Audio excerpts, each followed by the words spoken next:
บอกให้ถอนออกแต่แรกแล้วมาทำทำไมเข้ามาทำไมล่ะถอยถอนเมียดิถอยไปดันกันมาเลยดันกันมาเนี่ยโจใหญ่ออก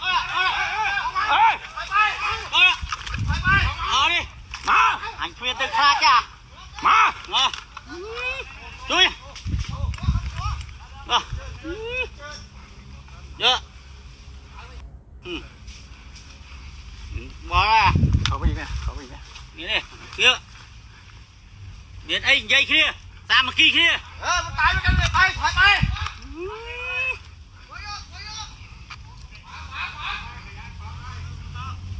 ตาเลี้ยวขยับแล้วนะตาเลี้ยวขยับแล้วนะ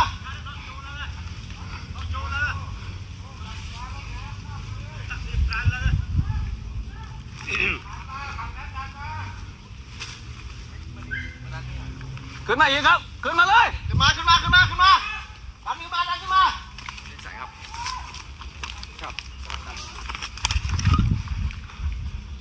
มาอีก